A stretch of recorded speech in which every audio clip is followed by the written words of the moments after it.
I've traveled to lots of other countries. I've been involved in different types of works like this, but for the last 21 years, I've been pretty well exclusively working in Guyana. And what's your website, Steve? Tell everybody so they can go visit you and make a donation. Absolutely. It's Guyana-Missions. That's just GUYANA, and then a hyphen, missions, MISSIONS.org. Great. And there's tons of information there.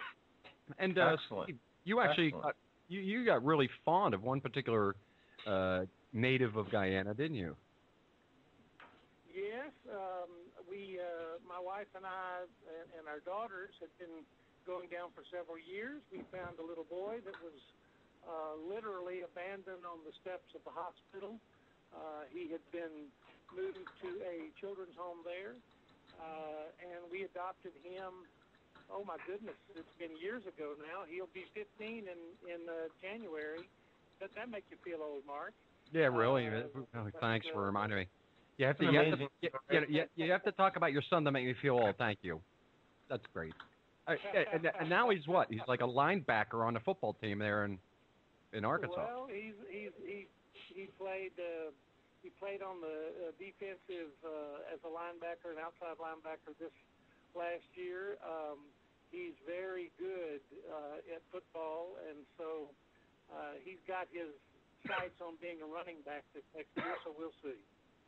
Hey, Steve, in regards to what you're doing in Guyana and throughout, what kind of treatments are you giving people in those areas? What is it that you're offering to the people of Guyana? Yeah, good question. I mean, in regards to the medical treatment that you're offering to them.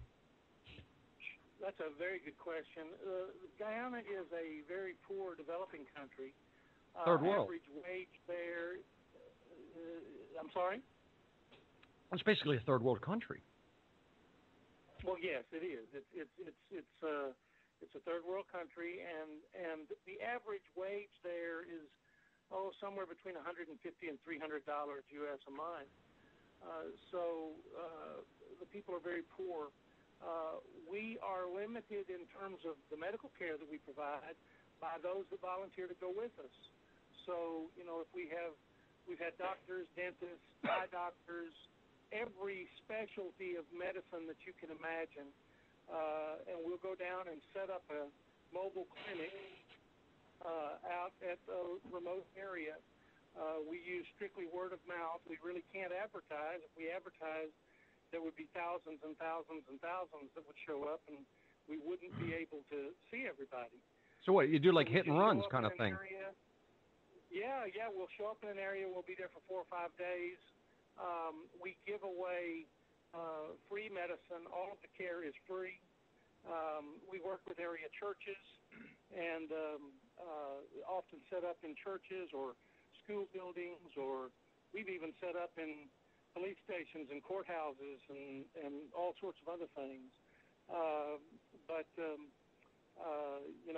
It just depends on the medical practitioners that volunteer to come. Everyone is a volunteer. They pay their own way to come, and they even pay for the medicine that we dispense. How do your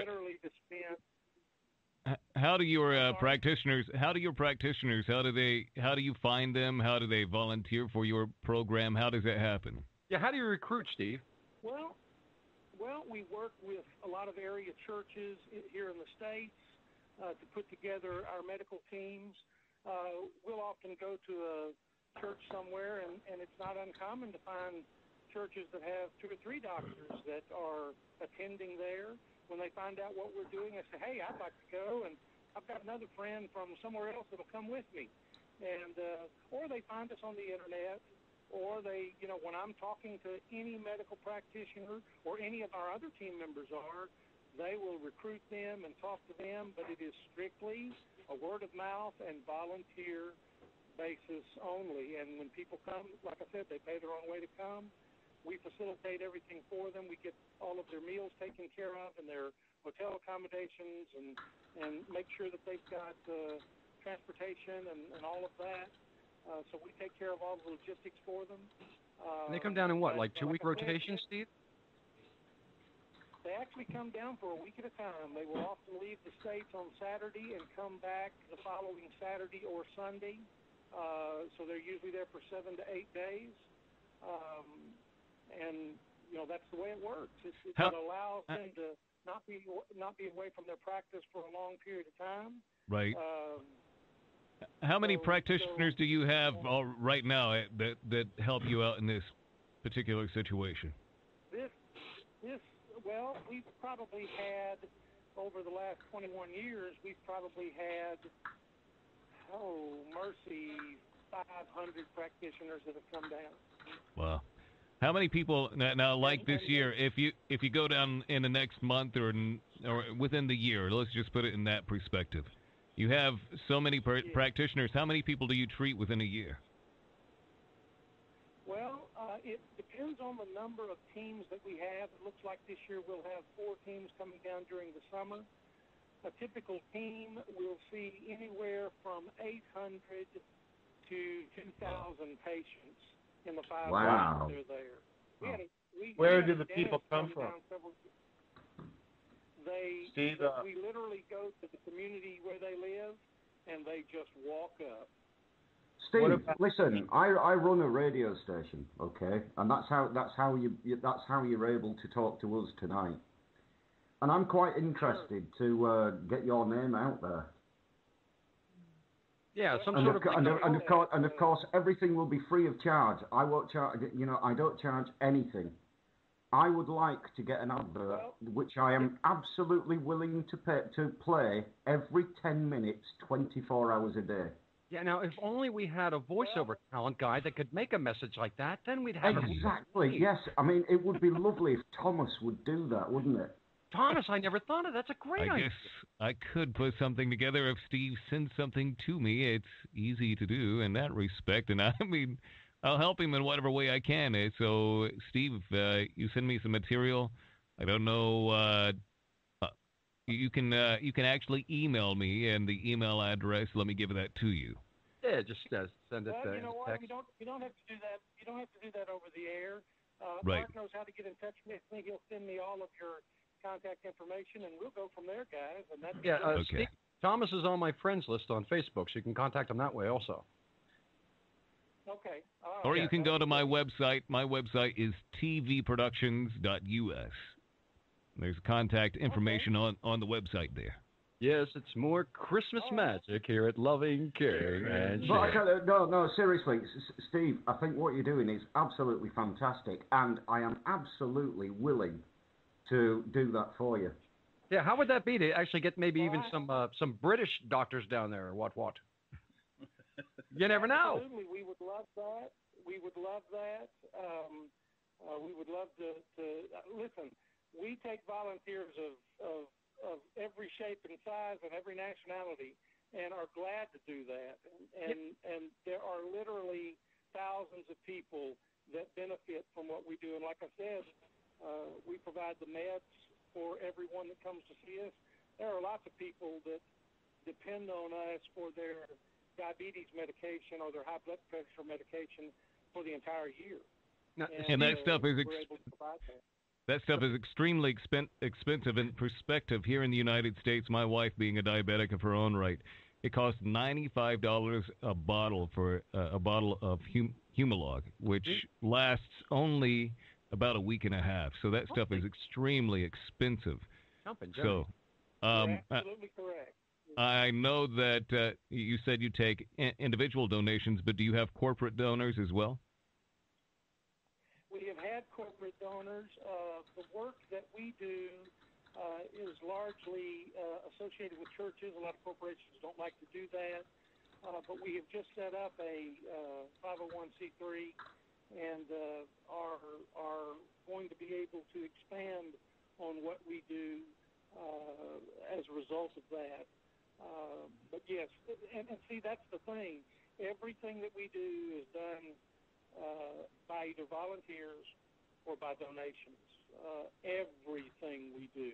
Has anybody ever donated like a Cadillac to you, Steve? You know, something you can drive around in when you need to?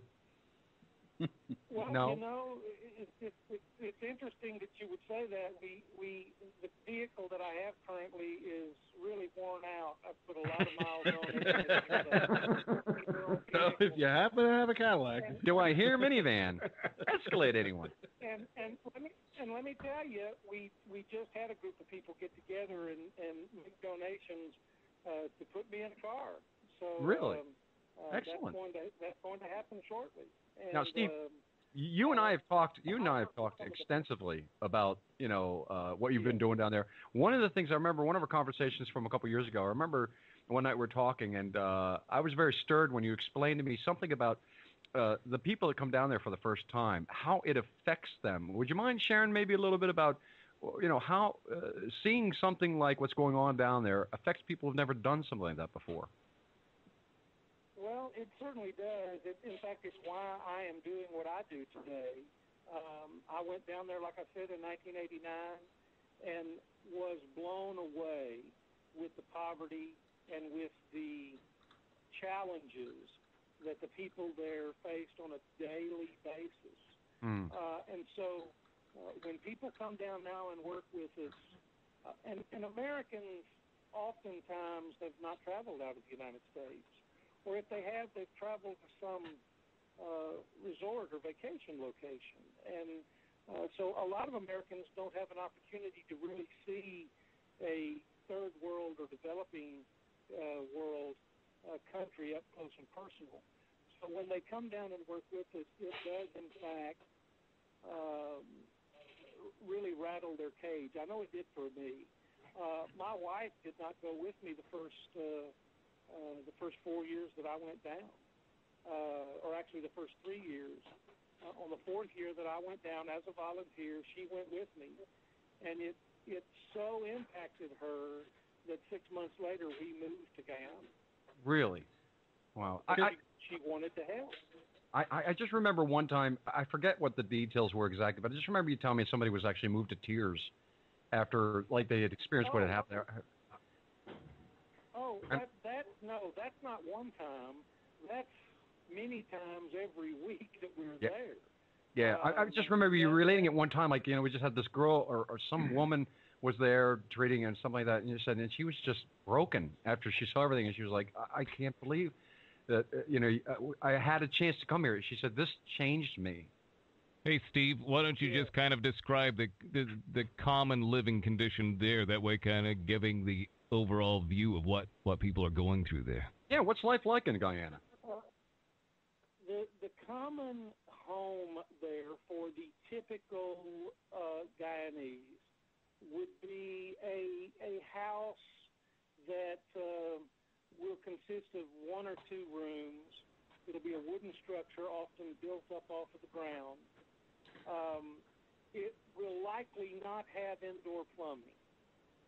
So there'll be a sort of outhouse in the backyard, and there may just be a water pipe in the backyard where people go to bathe or to get water for cooking or cleaning with.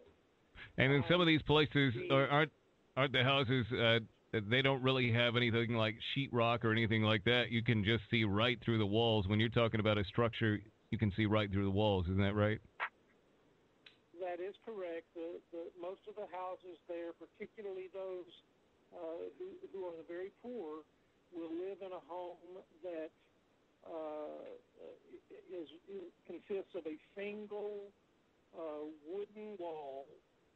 I've seen houses that were built from pallets that had been taken apart, and they used the lumber from those pallets to make the house. And there's no insulation, there's no sheetrock, there may not even be any glass in the window.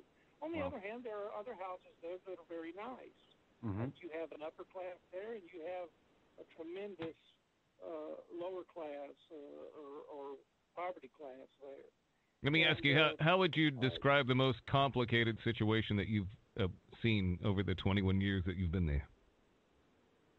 Wow. I remember water was a big issue a couple years ago. Water, I'll tell you, the things that we take for granted here, we walk in the house and flip the light switch on and the light comes on. The first year we lived in Guyana, the first week we were there, we had 50 hours of blackout.